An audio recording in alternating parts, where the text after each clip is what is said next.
जो पानी में बूढ़ा हो उससे पूछो नदी की गहराई, जो हवा में उड़ा हो उससे पूछो आसमां की ऊंचाई। अरे कहने को तो लोग कुछ भी कह जाते हैं, जिस पे गुजरा हो उससे पूछो जीवन की सच्चाई। आप लोग देख रहे हैं fast coaching centre by Upendra sir का चैनल, और आज की इस वीडियो में हम लोग ये है वर्णिका, इसका चौथा चैप्टर जिसका नाम है नगर। नगर का अध्ययन करने वाले हैं, तो इस वीडियो को ध्यान से देखें। ऑब्जेक्टिव और सब्जेक्टिव आप आराम से बना करके आएंगे, आपको बुक पढ़ने की आवश्यकता या कोई भी वीडियो देखने की आवश्यकता नहीं होगी। यह है आपका चैप्टर नगर। बतला दे कि नगर जो पाठ है यह क्या है, कहानी है। किस भाषा में लिखा गया है, तो तमिल भाषा में लिखा गया है। और लेखक का नाम क्या है, तो लेखक है आपका सुजाता। सुजाता ये क्या है, मर्द है, यानी मेल है। तो आपसे पूछा जाएगा नगर पाठ क्या है, तो क्या है, कहानी है। आपसे पूछा जाएगा नगर पाठ जो है किस भाषा में लिखा गया है, तो तमिल भाषा में लिखा गया है। आपसे पूछा जाएगा नगर पाठ का लेखक कौन है, तो आंसर करना है सुजाता। अब आपसे पूछा जाएगा कि ये जो सुजाता है इनका वास्तविक नाम क्या है, तो यहाँ देखिए लिखे हैं कि पाठ का लेखक है सुजाता और वास्तविक नाम क्या है, एस रंगराजन। सुजाता का वास्तविक नाम सुजाता एस रंगराजन। तो यहां से 4 ऑब्जेक्टिव उठ गया। नगर पाठ का लेखक सुजाता, हिंदी भाषा में लिखा गया है, कहानी है यह, और सुजाता का वास्तविक नाम होता है एस रंगराजन। अब आपसे पूछा जाएगा कि सुजाता का जन्म कब और कहां हुआ था, तो यहाँ लिखे है 3 मई 1935 ईस्वी में चेन्नई तमिलनाडु में।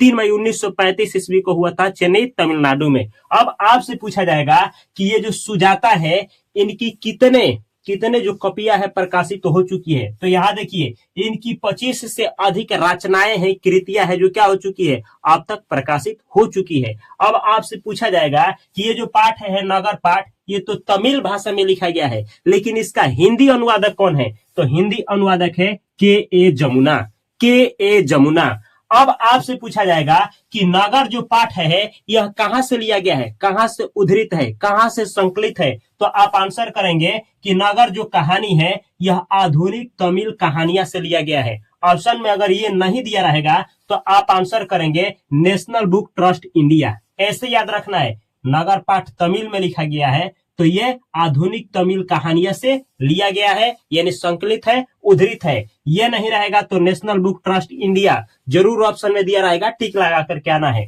अब आपसे क्वेश्चन पूछा जाएगा, ये वाला क्वेश्चन ध्यान दीजिएगा। ये है काल्डवेल के तुलनात्मक व्याकरण में लिखा है मदुरै पांडीय लोगों की दूसरी राजधानी है। एग्जाम में आता है तुलनात्मक व्याकरण का लेखक कौन है, तो आंसर करना है काल्डवेल। आपसे पूछा जाएगा काल्डवेल किस व्याकरण का रचना किए हैं, तो तुलनात्मक व्याकरण। आपसे पूछा जाएगा कि मदुरै पांडीय लोगों की क्या है, तो दूसरी राजधानी है। आप लोग से पूछा जाएगा कि मदुरै जो है पांडीय लोगों की कौन सी राजधानी है, तो दूसरी राजधानी है। आप लोग से पूछा जाएगा कि मदुरै पांडीय लोगों की दूसरी राजधानी है, यह जानकारी हमें कहां से मिलती है, तो कहां से मिलती है, तुलनात्मक व्याकरण से मिलता है। आप लोग से पूछा जाएगा कि तुलनात्मक व्याकरण जो है वो किनके द्वारा रचित है, तो आंसर करना है काल्डवेल के द्वारा। अब ये जो मदुरै शहर है इससे एक ऑब्जेक्टिव हर एक साल पूछा जाता है, याद रखिएगा। मदुरै शहर जो है इसको अपने भारत के इतिहास में देखा गया है कि कुछ प्राचीन क्या है, पेंटिंग्स है, ड्राइंग्स है, चित्रकारी है, उसमें ना मदुरै शहर का नाम मथुरा मिलता है, मथुरा। जबकि इसी मदुरै शहर को तमिल के लोग जो हैं वो मदुरै ही कहते हैं, लेकिन इसी को अंग्रेज लोग क्या कहते हैं, मदुरा। देखिएगा बहुत मदरा पीते हैं लोग, शराब पीते हैं लोग अंग्रेज, तो मदुरा कहते हैं। यानी मदुरै शहर को अंग्रेज क्या कहते हैं, मदुरा। एग्जाम में पूछा जाएगा। और यूनान के लोग इसको क्या कहते हैं, तो मेदोरा। यानी इसका कई नाम है, एक नाम है क्या चीज, मदुरा जो कि अंग्रेज कहते हैं, मेदोरा जो कि यूनान के लोग कहते हैं, और मथुरा जो कि भारत के चित्रकारी है जो पहले का, उसमें इसका नाम मिलता है। अब चलिए ये तो रहा लेखक परिचय। अब चलते हैं इसके अंदर में और देखा जाए क्या क्या एग्जाम में आता है। तो ये है आप लोग का पाठ। बतला दे इस कहानी की जो मेन नायिका है, जो हीरोइन है, वो है आपका कौन, तो पपाती रही है इस कहानी की मेन नायिका। अब क्वेश्चन आना ऐसे शुरू होता है कि पपाती जो है इसकी उम्र कितना वर्ष की है, तो 12 वर्ष की लड़की है, 12 वर्ष की लड़की है, ठीक है। इसको एक रोग हो जाता है जिसका नाम है मेनिंजाइटिस। तो आपसे पूछा जाएगा पपाती कितने साल की थी, लगभग 12 वर्ष। कौन सा रोग हुआ था, मेनिंजाइटिस। ये दिमाग का रोग होता है, एक ना दिमाग का मेनिंजी झिली होता है, फट जाता है, मेनिंजाइटिस हो जाता है और आदमी मर जाता है। तो इसको मेनिंजाइटिस हो गया था। अब पूछा जाएगा कि ना पपाती को पहला दिन क्या हुआ था, तो बुखार हुआ था। क्या हुआ था, तेज बुखार हो गया था। और जब तेज बुखार हो गया था तो क्या हुआ था कि इसको ना गांव के डॉक्टर लोग यानी प्राइमरी हेल्थ सेंटर के लोग बोले थे कि इसको बड़े हॉस्पिटल में क्या करिए, दवा के लिए लेकर के जाइए। यानी प्राइमरी हेल्थ सेक्टर में इसको पहली बार दिखाया गया था। और जब ये बड़ी हॉस्पिटल में जाती है तो इसको स्ट्रेचर पे लटाया गया था। और इसको कितने डॉक्टर, तो 6 डॉक्टर क्या किए थे, घेर करके रखे थे। और उसमें से बड़े एक डॉक्टर थे और एक डॉक्टर धनशेखरन थे, पॉल थे और ना क्लर्क भी थे। उस डॉक्टरी में क्लर्क थे, जो क्लर्क ना इनकी माँ को चिट्ठी लिखते हैं, चिट्ठी जिसपे पूछते हैं वेतन, पूछते हैं वेतन। तो ये जिनका नाम होता है क्या चीज, श्रीनिवासन। और देखिए उस अस्पताल का जो हेड होते हैं, अच्छा ये अस्पताल कहाँ था, तो मदुरै शहर में। और इस अस्पताल का हेड कौन होते हैं, मिरांडा। ये तो है कौन, पपाती, जो कि लगभग 12 साल की लड़की है और क्या होता है, तबीयत खराब होता है। लेकिन इनकी जो माँ है, जो मदुरै शहर में, गांव से मदुरै शहर में इनको ले गई होती है दवा कराने के लिए, और वो है औरत वली अमाल। तो वली अमाल कौन थी, पपाती की माँ। या वली अमाल की पुत्री कौन थी, तो पपाती। अब वली अमाल के बारे में जानिए। तो वली जो अमाल है, इसकी गांव का नाम क्या था, मुनांडपट्टी। एग्जाम में पूछा जाता है, ध्यान दीजिएगा। वली अमाल का गांव का नाम क्या है, मुनांडी पट्टी। जैसे लिखे हैं वैसे ही एकदम याद करके जाना है, एकदम बुक से, जो भी है बुक से पढ़ा रहे हैं।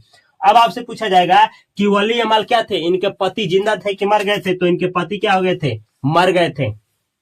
अब आपसे पूछा जाएगा वली अमाल जब अपने बेटी को मदुरै शहर में लेकर के जाती है तो इनका जो क्या होता है, इनको किस विभाग में, यानी अस्पताल के, हॉस्पिटल के किस विभाग में इनको भर्ती किया गया होता है, तो बहिरंग रोगी विभाग में इनको क्या किया गया होता है, भर्ती किया गया होता है। आपसे पूछा जाएगा कि ये जो है वली अमाल, इनको ना कितना नंबर रूम में पपाती को क्या करना होता है, दवा कराना होता है, तो रूम नंबर 48 याद रखिएगा। आपसे पूछा जाएगा कि जब श्रीनिवासन जो क्लर्क थे, इनसे क्या पूछे थे, वेतन की कितना कमाती हो, तो उस समय ये नहीं बतलाई थी, तो कितना रुपया लिखा गया था, 90 रुपया लिखा था। पर हर एक महीना 90 रुपया इसका सैलरी लिखा गया था। अब आपसे पूछा जाएगा कि जब ये वली अमाल है हॉस्पिटल से उधर से लौटती है दवा नहीं होने की सिचुएशन में, तो उस समय किस कलर के रिक्शा पे लौटती है, तो पीला कलर की रिक्शा पे लौटती है। बहुत छोटा में आपको बतला रहे हैं। ऐसे ही पूछा जाएगा आपको कि ना, ये तो हुआ वली अमाल और पपाती। अब मदुरै शहर का जो सबसे बड़ा डॉक्टर थे उनके बारे में क्वेश्चन पूछा जाएगा। तो ये है बड़े डॉक्टर, ये विदेश से शिक्षा प्राप्त करके आए थे। कहां से, विदेश से। और ना स्नातकोत्तर यानी ग्रेजुएशन होता है, जब आप 12th कर लीजिएगा तो ग्रेजुएशन में जाइएगा। बीए का नाम सुने होंगे, एमए होता है, ये ग्रेजुएशन होता है, 3 साल का डिग्री होता है। तो ये बीए के लड़के को यानी स्नातकोत्तर के लड़के को क्या करते थे, पढ़ाते थे। कौन, तो ये बड़ा डॉक्टर। इतना ही नहीं, ये प्रोफेसर भी थे, जो कि यहाँ पे हम लिखे हैं। यही क्या करते हैं कि जब ना वली अमाल पपाती को मदुरै शहर हॉस्पिटल में ले गई होती है तो यही जांच करते हैं और इनके छात्र होते हैं। और वली अमाल को क्या किया जाता है, स्ट्रेचर पे लेटा दिया गया होता है और 6 डॉक्टर घेर करके क्या होते हैं, खड़े होते हैं। 6 डॉक्टर घेर करके खड़े होते हैं और उसमें से ये बोलते हैं, कौन बोलते हैं, बड़े डॉक्टर जो होते हैं ये सबसे पहले चेक करते हैं, बोलते हैं कि दिस केस ऑफ मेनिंजाइटिस। क्या बोलते हैं, याद रखिएगा, acute case of meningitis, notice दी, acute case of meningitis notice दी। यानी यह जो केस है क्या है, यह मेनिंजाइटिस का केस है, इसको नोट करो। बोलते हैं कौन, बड़े डॉक्टर बोलते हैं। और जो पपाती क्या हुई होती है, ये जो है पपाती, ये बुखार से बेहोश होती है, हॉस्पिटल में बुखार से इसको पूरा बेहोश हो गई होती है। अब बड़े डॉक्टर जो होते हैं इसको गाल को ऐसे करके अपनी तरफ देखते हैं। उसके बाद क्या करते हैं, उंगली लेते हैं और उसको ना इसके पपनी जो होता है पुतली को उठा करके देखते हैं, गालों को दबा करके देखते हैं, उंगली से सिर ठुका करके देखते हैं। बड़े डॉक्टर इतना देखने के बाद नोट लिखते हैं, acute case of meningitis, notice दी। माने यह जो केस है क्या है, इसको मेनिंजाइटिस हो गया। डॉक्टर साहब बोलते हैं, बड़े डॉक्टर अस्पताल का, इसके बाद इनके जो 5 छात्र होते हैं, यहाँ पे लिखे हैं 6 डॉक्टर घेर करके गड़े थे, किसको? पपाती को। तो जो 5 अन्य डॉक्टर थे, इन्हीं का छात्र थे, वो भी अपना अपना क्या करते हैं? जांच करते हैं। क्या करते हैं? ये लाते हैं, कौन सा? ऑप्थेल्मोस्कोप, इसको बोला जाता है ऑप्थेल्मोस्कोप। ऑप्थेल्मोस्कोप से आंख का जांच किया जाता है। वो 5 लाते हैं पारापारी से, और क्या करते हैं? इसके आंख के भीतरी भाग में ऑप्थेल्मोस्कोप का जांच किया जाता है कि कैसा है इसका आंख। उसके बाद क्या करते हैं लोग कि बारी से टॉर्च को बारा जाता है इसके पुतली पे, कि पुतली क्या कर रहा है? हिल रहा है कि नहीं, नाच रहा है कि नहीं। उसके बाद वो लोग भी अपना कागज पे कुछ ना कुछ लिख देते हैं, और सब कुछ देख रही होती है कौन? वहीं पे वली अमाल की हमारे बेटी के साथ क्या किया जाता है। और कुछ नहीं बोलती है। उसके बाद बोलती है, बड़े डॉक्टर साहब से बोलती है कि बाबूजी हमारी बेटी सही हो जाएगी ना? तो बाबूजी बोलते हैं, यानी बड़े डॉक्टर साहब बोलते हैं कि सबसे पहले इसे क्या करवाओ? इसे एडमिट करवाओ। उस पर वहीं पे एक डॉक्टर होते हैं, डॉक्टर धनशेखरन। ये डॉक्टर धनशेखरन को बोलते हैं, ये बड़े डॉक्टर जो बोलते हैं कि डॉक्टर धनशेखरन, इसको तुम एडमिट करवाओ, और इसको स्वयं मैं क्या करूंगा? स्वयं मैं इसका जांच करूंगा। इस पर डॉक्टर धनशेखरन जो होते हैं, सामने बैठे होते हैं क्लर्क के रूप में, कौन? श्रीनिवासन। इनको दिखाते हैं कि आप वहां पे जाइए, किनको? वली अमाल को, आ जा करके बोलिए ना कि हमको क्या करिए? चिट्ठी आपसे मांगा जाएगा वहां पे। तो आप बोलिएगा कि, ये बोलती है कि मेरे पास तो चिट्ठी नहीं है। तो बोलते हैं धनशेखरन कि उस कोई बात नहीं, आप जाइए वहां। ये जाती है बेचारी। जाने के बाद क्या होता है? वहां क्लर्क के रूप में श्रीनिवासन होते हैं, मांगते हैं चिट्ठी दो। तो ये बोलती है कि चिट्ठी मेरे पास तो कुछ नहीं है। तो इस पे क्या करती है? क्या करते हैं कि वो लिखते हैं, कागज लिखते हैं, लिख करके पूछते हैं, सैलरी पूछते हैं। कौन?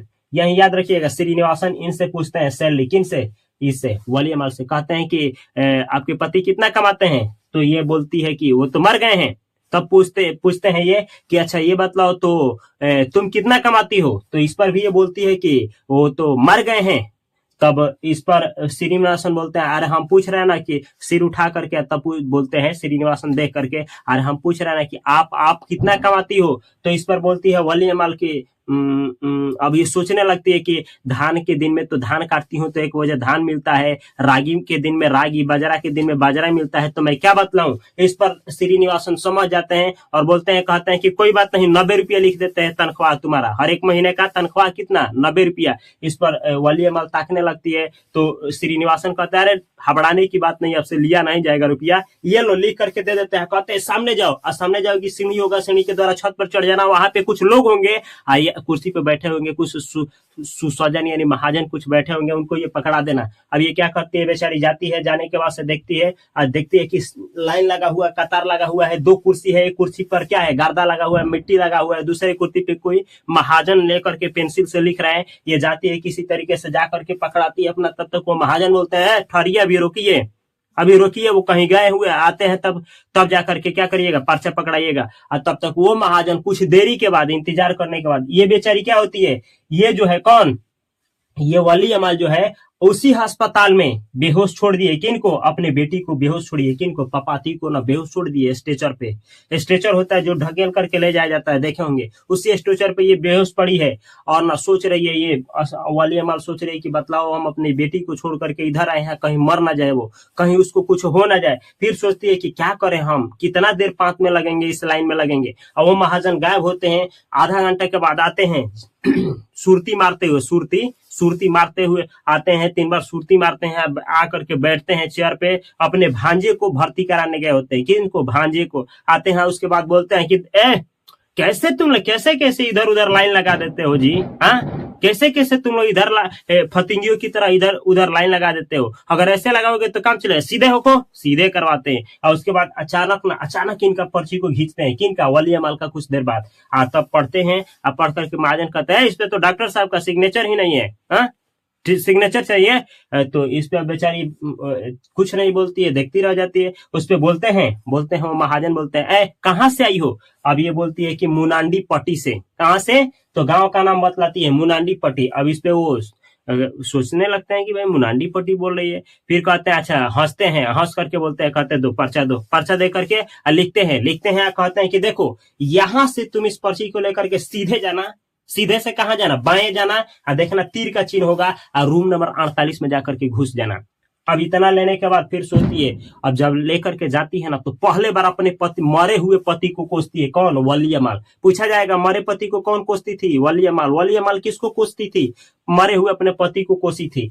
तब ये कोसती है, तब जाती है ऐसे ही दोनों हाथों में लेकर के भी जो ही जाती है। इससे पहले कि वो तीर का चिन्ह ढूंढे, भूल जाती है कि हमको रूम नंबर कितना में जाना है, 48 में किधर तीर बोला गया था। अब लेकर के अस्पताल में पूरा पर्चा इधर से उधर बेचारी भटकती है और सोचती है कि कहीं ना बेटी हमारी मर ना जाए, उसको देखने वाला कोई नहीं है, काश हमारा मारा हुआ पति रहता, आज तो ये दिन ना देखना पड़ता। इसी तरीके से भटकते भटकते बहुत देरी के बाद देखती है कि कुछ नर्स उसमें घूम रहे हैं, कुछ चाय बेचने वाले घूम रहे हैं, कुछ पुलिस घूम रहे हैं, कुछ कर्मचारी, कुछ रोगी के परिवार वाले घूम रहे हैं। ये सब कुछ देख करके इसका रहा नहीं जाता है और ऊपर से हॉस्पिटल का दुर्गंध इसको सहन नहीं होता है, चक्कर भी आने लगता है। इस तरीके से करते करते देखती है कि एक जगह पे भीड़ है और ना एक आदमी है, सज्जन है, जो ना क्या कर रहे हैं, पर्चा को पीला पर्चा को इकट्ठा कर रहे हैं, लोग उनको पकड़ा रहे हैं। तब तक ये भी जाती है, इससे भी पर्चा वो लेते हैं, दे देती है। तब जाकर के नाम बोला जाता है, इनको बैठा दिया जाता है। अब ये सोचती है, अब इसको चक्कर आने लगता है। अब चक्कर आने लगता है, आधा घंटा के बाद नाम बोला जाता है। जब अंदर जाती है तो दो सुसज्जन लोग बैठे होते हैं, बोलते हैं कहाँ से तुम आ गई हो, ये किसमें लेकर के आ गई हो, ये पर्चा ये लेकर के जाओ। दूसरे बोला जाता है 48 रूम में लेकर के जाओ। अब ये कहती है मैं गलती से मैं इसमें आ गई हूँ, मुझको कुछ पता नहीं है। उस पर एक क्या होती है, एक जो ना ये होती है डॉक्टरीन होती है, उसको पकड़ा दिया जाता है कि इसको ना पूछो, इसको संभालो थोड़ा। और डॉक्टरीन से बात करती है, इधर उधर की बातें घुमा देती है, बेचारी घूमती है। फिर कुछ देर के बाद अब सोचती है कि हम करें तो क्या करें, किससे पूछे, शर्माती भी है, लजाती भी है और ना घबराती भी है टेंशन से। इसी तरीके से करते करते बहुत 1.5 घंटा इसका बीत जाता है और ना टेंशन डिप्रेशन में चलने लगती है।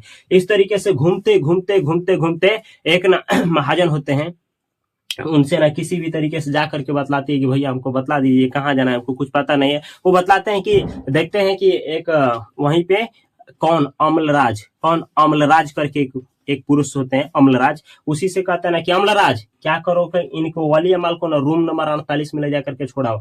अमलराज जो होते हैं ले जाकर के रूम नंबर 48 में छोड़ देते हैं। ये 48 में जब जाती है तो देखती है ना कि उसमें 2 महाजन बैठे हैं। लोग इनको बुलाया जाता है, बुलाने के बाद पर्ची लिया जाता है, आधा घंटा बैठाने के बाद इनका नाम आता है और तब जाकर के वो बोलते हैं लोग कि देखो हेलो सुनो ना, देखो अभी ना हम लोगों में क्या है, तो एडमिट करने के लिए कोई रूम खाली नहीं है। एक काम करिएगा, आप ना कल सुबह कितना बजे, तो 7:30 बजे आइएगा। अभी बेचारी सोचती है कि 7:30 बजे, अब तो किसी भी तरीके से अपने बेटी के पास जाने के लिए अब किसी भी तरीके से बेचैन हो जाती है। लेकिन जब रूम से निकलती है तो देखती है कि अस्पताल के हर एक रूम एक ही जैसे हैं, एक समान है। अब ये घूम फिर करके जहां से जाती है वहीं आ जाती है। अब न इस तरीके से चक्कर लगाते लगाते थक जाती है। फिर इसको लगता है कि हम यहाँ से घुसे थे, वहां से जाती है तो फिर कहीं और निकल जाती है। अब इसको याद आता है कि हम जहाँ छोड़े थे ना वहां क्या थे, तो वहां कोई तनख्वाह पूछने वाले कोई पुरुष थे। तो किसी से पूछते हैं तो कहते हैं लोग कि इधर आगे जाओ ना, आगे से इधर जाओ। उधर जाती है, इसको मिलते नहीं। तब किसी याद आता है, अच्छा हम यहाँ से घुसे थे। वहां जाती है तो देखती है कि उसको याद आता है उसके थोड़ा आगे गए थे तो सीढ़ी था, सीढ़ी लकड़ी का सीढ़ी, वहां पे जाते याद आता है कि हाँ इधर गए थे ना, तो वहीं पे तनख्वाह पूछा जा रहा था। उधर जाती है तो देखती है कि लॉक है, ताला लॉक है। अंदर में क्या हुए हैं, अंदर में कुछ लोग मरीज हैं। और उसके आगे बढ़ती है तो देखती है कि ओ वहीं पे आगे उसका क्या हुई है, बेटी को स्टेशन पे बेहोश पड़ी हुई है। वो बाहर से लॉक है। अब एक महाजन है बाहर बैठे हुए हैं और उनसे कहती है ना खोलने के लिए कि खोल दीजिए कि हम अंदर जाए अपने बेटी के पास, लेकिन कोई खोलता नहीं है। और उसी पे ना वही तभी तक ना 10 मिनट के अंदर, कुछ मिनट के अंदर एक आदमी आता है, पैसा वाला आता है, उनको पैसा दे देता है। वो गेट खोल देते हैं। देखिए पैसा में क्या पावर होती है। पैसा खुदा तो नहीं मेरे दोस्त, लेकिन पैसा खुदा से कम भी नहीं होता है। तो उस पे गेट खोल देता है आदमी, वो गेट खोल देता है। इसी तरीके से गेट खुलते ही ये भी घुस जाती है, जा करके अपने बेटी को गले से लगाती है, रोने लगती है गोद में लेकर के। और ना सोचती है, अब कहती है ना कि अब कुछ भी हो जाए, अब अपने बेटी को घर ले चलेंगे। और ये घर ले जाने के लिए बाहर निकालती है, गोद में टांग करके बाहर निकालती है बेचारी। कौन? यही पपाती के बारे में बतलाए थे, यही जो बेहोश हो गई थी अस्पताल में। थोड़ा सा और चीज बतला दे, यही वह पपाती है जो लगभग 12 वर्ष की तो होती है, अब बेहोश पड़ी होती है स्ट्रेचर पे। ये जो होती है दोनों, ये जो दोनों नाक जो है, दोनों नाक में क्या होता है, छेद होता है। और यह ना क्या नथुनी वो पहना जाता है ना, वही पहनी होती है। हॉस्पिटल के चमक से इसका दोनों जो नगीना होता है वो नगीना चमक रहा होता है। यही है वो पपाती कि जो ना क्या चादर ओढ़ी हुई होती है, कितना अपने ये इतना पर का चादर ओढ़ी होती है, सीने भर का चादर ओढ़ी हुई होती है और दोनों हाथ बाहर निकाली हुई होती है, जो पतला दिख रहा होता है। और यही वह पपाती है जो अपने इस पे तिलक लगाई होती है। तिलक कौन? पपाती। इसी पपाती को बेचारी वो बाहर निकालती है, अब बाहर रोते हुए निकालती है। अब सोचती है ना कि अब क्या करेंगे, इसको बाहर हम लेकर के जाएंगे। तब तक वो डॉक्टर का, बड़ा हॉस्पिटल का जो डॉक्टर होते हैं, वो अपने न छात्रों को पढ़ा करके निकलते हैं, कॉफी पीते हुए निकलते हैं, निकलते हैं आकर के बोलते हैं वो लड़की कहाँ है जिसको मैंने सुबह कहा था मेनिंजाइटिस केस, कहाँ गया? अब तो ये डॉक्टर आते हैं, डॉक्टर धनशेखरन पाल क्लर्क, ये सब, भाई कहाँ है वो, कहाँ है वो, कहाँ है? तो बोला जाता है कि वो तो नहीं है, ऐसा तो कोई है ही नहीं, ऐसा कुछ भी नहीं है। अब इस पे बोला जाता है कि कुछ भी नहीं है। डॉक्टर साहब गुस्सा करने लगते हैं, बड़े बोलते हैं सुबह तुम लोग को बोले थे डॉक्टर धनशेखर, मैंने बोला था ना कि उस केस को स्वयं मैं देखूंगा। अब तो डॉक्टर धनशेखरन पॉल को बोलते हैं डॉक्टर धनशेखरन की अब ढूंढा जाए। इस पे डॉक्टर धनशेखरन पॉल को बुलाते हैं, ये भी डॉक्टर है। पॉल को बोलते हैं ना कि जाओ तुम क्लर्क के पास जा करके पूछो कि वो कहाँ है। अब क्लर्क के पास जाया जाता है, कई तरह के क्लर्क होते हैं, सभी क्लर्क से क्या किया जाता है, पूछताछ किया जाता है। अब उस क्लर्क के पास जाया जाता है जो 7:30 बजे का टाइम दिए होते हैं, वो भी बोलते हैं हमको क्या पता कि कौन आया कौन गया, हमारे पास कोई 12 बरस का लड़की नहीं आई थी, कोई मरीज नहीं आया था मेरे पास, लेकिन हाँ मेरे पास जो भी आए थे लोग बोल दिए कि 7:30 बजे आइएगा लोग, क्योंकि ना इसमें रूम खाली नहीं है। ठीक है। अब इस पे बोलते हैं ये पॉल बोलते हैं अरे ना डॉक्टर साहब जो है ना, बड़े अपने हेड डॉक्टर साहब हैं, उन्हीं का ना कोई परिचित है लो जो आया था लो। तो बोलते हैं, वो क्लर्क बोलता है कि अरे तो बड़े साहब का चाहे जो भी है तो उनको बतला देना चाहिए ना कि सीरियस केस है, तो हम रख लिए होते हैं, लेकिन टाइम दे दिए हैं। इस पर सब लोग मिल करके डॉक्टर साहब के पास आते हैं। पॉल डॉक्टर धनशेखरन आती हैं और उस हॉस्पिटल का हेड नर्स मिरांडा आती है, श्रीनिवासन, सब लोग आते हैं। और बड़े डॉक्टर गुस्सा में होते हैं, कहते हैं कि बोलते हैं कंगाइन, बोलते हैं ये बोलते हैं ना कि जाओ जा करके डॉक्टर धनशेखरन से कहते हैं, बड़ा डॉक्टर जाओ तुम जा करके ना ओपीडी में किसी भी तरीके से उसको ढूंढो, वो जो केस है मेनिंजाइटिस वाला, वो मर जाएगी, वो ना 7:30 बजे तक मर जाएगी, उसको ढूंढो। और ओपीडी में तुम लोग के पास कोई कलर के पास कोई नहीं है ना, रूम खाली नहीं है ना, स्वयं मैं डॉक्टर धनशेखरन ओपीडी में उसका क्या करूंगा, जांच करूंगा, देखो उसको। अब इस पे डॉक्टर धनशेखरन बोलते हैं ना कि ओपीडी में एक ना दूसरे मरीज को रखा जाएगा सर। तो इस पे बोलते हैं आई डोंट केयर, क्या बोलते हैं बड़ा doctor, I don't care, I want admit now, I want that girl, इसमें गर्ल छूट गया, sorry, I want that girl छूट गया है। ये बोलते हैं आई डोंट केयर, मुझे कोई केयर नहीं है, मैं कुछ नहीं सुनना चाहूंगा, I want that girl admit now, right now, मैं चाहता हूं कि अभी से अभी उस लड़की को क्या किया जाए, एडमिट किया जाए, अभी से अभी उस लड़की को भर्ती किया जाए। ये बात कौन बोला था, बड़ा डॉक्टर बोले थे। अब इसमें डॉक्टर धनशेखरन, ये सब लोग वहीं पे हैं, बोलते हैं कि जल्द आप लोग जाइए, जा करके देखिए वो कहाँ है। अब सब लोग जाते हैं, लोग जाकर के ओपीडी में चेक करते हैं, और तब तक वो बेचारी जो है, कौन, वली अमाल, अपने बेटी को लेती है, लेकर के क्या करती है, अस्पताल से बाहर जाने लगती है। अस्पताल से बाहर निकलती है और जाकर के एक कैसा तो पीला रिक्शा होता है, पीला कलर का रिक्शा होता है, उस पर बैठाती है, कहती है चलो भैया बस स्टेशन, कहाँ, बस अड्डा, सॉरी बस स्टेशन नहीं, बस अड्डा चलो। और बस अड्डा की तरफ वो बढ़ने लगता है रिक्शा। और इसी पे वो सोचती है ना कि जाऊंगी, घर जाऊंगी तो किसी ओझे से झाड़ फूक करवाऊंगी, कि किसी से दवा बीरो कराऊंगी, और ना वैदिश्वरन मंदिर, कौन सा, वैदिश्वरन, याद रखिएगा, वैदिश्वर, जब मेरी बेटी ठीक हो जाएगी ना, इसके चूना का विभूति लगा दूंगी इस पे, जब मेरी बेटी ठीक हो जाएगी ना, तो उसी वैदिश्वरन मंदिर में जा करके खुचरा जो पैसा होता है ना, दोनों हाथों से उसको क्या करूंगी, चढ़ाऊंगी और गोड़ लागूंगी, इतना सोचती है। याद रखिएगा, इसके बाद ही चैप्टर क्या हो जाता है, समाप्त हो जाता है। तो ये रहा चैप्टर, लेकिन शुरू कुछ किए थे, ऐसे ही बतला दे, यही वो मदुरै शहर है जिसमें ना वली अमाल अपने पपाती को लेकर के गई होती है। तो देखती है ना कि बड़े बड़े पोस्टर लगे हुए हैं, कहीं शराब का तो कहीं तंबाकू का प्रचार किया जा रहा है। उसमें ना उसमें गाड़ियां जा रही है, धुआं फेंक रही है, उसमें पुलिस जो है इधर से उधर गाड़ी को साइड कर रहे हैं, बराउनी गति की तरह गति कर रहे हैं। इतना ही नहीं, वहां पे कुछ बच्चे हैं जो मिट्टी में खेल रहे हैं, टिटनेस रोग से बिना डरे। ये सब कुछ देखी होती है कौन? वली अमाल। कब? जब पपाती को किस शहर ले गई होती है? मदुरै शहर में। क्या कराने? इलाज कराने के लिए। अब पूछा जाएगा पपाती कौन थी और उसको ना शहर क्यों लाया गया था? तो पपाती कौन थी? जो पपाती जो थी वो वली अमाल की कौन थी? पुत्री थी और मेनिंजाइटिस की शिकार हो गई थी, इसीलिए इनको मदुरै शहर में इलाज के लिए लेकर के गया था। यहाँ से जो भी क्वेश्चन पूछा जाता है एक बार शॉर्ट में देख लीजिए, ताकि आप लोग कोई भी क्वेश्चन ना छोड़ पाए। देखिए आपसे पूछा जाएगा नगर पाठ का लेखक, तो सुजाता है। नगर पाठ किस भाषा में? तमिल। ये क्या है? तो कहानी है। आज सुजाता का वास्तविक नाम क्या है? एस रंगराजन। जन्म पूछे 3 मई 1935, चेन्नई तमिलनाडु करना है। अब पूछा जाएगा सुजाता की कितनी कृतियां अभी तक ये रचनाएं प्रकाशित हुई है? तो 25 से अधिक। आपसे पूछा जाएगा ये जो नगर पाठ है इसका हिंदी अनुवादक कौन है? के जमुना। आपसे पूछा जाएगा नगर पाठ कहाँ से संकलित है, चाहे उद्धृत है, चाहे दिया गया है? आधुनिक तमिल कहानियां से। आपसे पूछा, अगर ये ऑप्शन में नहीं रहेगा तो नेशनल बुक ट्रस्ट इंडिया से। आपसे पूछा जाएगा कि काल्डवेल द्वारा लिखित व्याकरण है, तो तुलनात्मक व्याकरण। आपसे पूछा जाएगा तुलनात्मक व्याकरण किनके द्वारा लिखा गया है? तो काल्डवेल के द्वारा। आपसे पूछा जाएगा मदुरै पांड्य लोगों की दूसरी राजधानी है, यह जानकारी हमें कहां से मिलता है? तुलनात्मक व्याकरण से, जिसका लेखक कौन है? काल्डवेल है। अब चैप्टर के अंदर से पूछा जाएगा कि पपाती कौन थी? तो पपाती कौन थी? तो वली अमाल की पुत्री थी, जिसका उम्र कितना था? 12 वर्ष था। इसको मेनिंजाइटिस रोग हो गया था।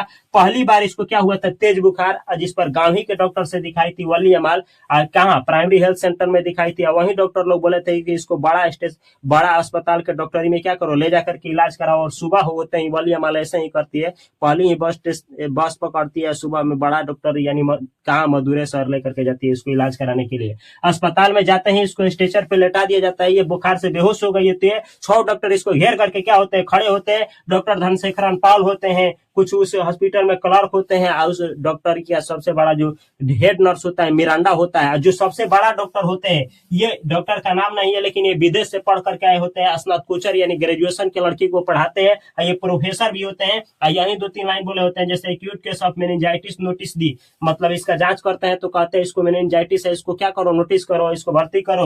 लास्ट में यही बोले होता है, don't care, I want that girl admit नहीं राइट नाउ, मतलब अभी सब इस लड़की को क्या किया जाए, कहीं भी किसी तरीके से इसको एडमिट किया जाए तो किया जाए। कौन बोले होते हैं? तो यही बोले होते हैं। और डॉक्टर लोग जो होते हैं, 5 और डॉक्टर जो होते हैं, इसका बारी बारी से चेक किए होते हैं, और थर्मोस्कोप से चेक किए होते हैं, आंख का इलाज जिससे किया जाता है। और यही वली अमाल है, जिसका ना गांव का नाम क्या है? मुनांडी पड़ती है, जिसका पति मर गए होते हैं। बहिरंगी रोगी विभाग से ये गई होती है कहाँ? मदुरै शहर में डॉक्टरी में। और रूम नंबर 48 में इसको घुसना होता है। 90 रुपया इसका वेतन। कौन लिखे होते हैं? श्रीनिवासन जो क्लर्क होते हैं। और रिक्शा, ये पीला रिक्शा पकड़ करके कहाँ आई होती है? गाँव आई होती है। तो इस चैनल से अगर आप लोग को बेहतर शिक्षा मिलता है तो इस चैनल को सब्सक्राइब करके बेल आइकन की घंटी को अवश्य दबाएं। ये 10th क्लास और 12th क्लास की तैयारी करने के लिए बिहार बोर्ड के लिए रामबाण है। और गद्दारी ना करें, अपने दोस्तों के पास अवश्य इस वीडियो को शेयर करें, और उनके पास तो अवश्य शेयर करें। चैनल को सब्सक्राइब करके बेल आइकन की घंटी को दबा लें। यहाँ भी 2 चैनल है, और यहाँ है प्लेलिस्ट। इस प्लेलिस्ट की वीडियो को, हर एक वीडियो को देखिए। मैं मिलता हूँ अगली वीडियो में बेहतर कंटेंट के साथ। तब तक के लिए आप सभी को तहे दिल से नमस्कार। Thanks for watching this video. अगर वीडियो अच्छा लगा हो तो फेसबुक और इंस्टाग्राम पे भी fast coaching centre by Upendra sir को ज्वाइन करना ना भूलें।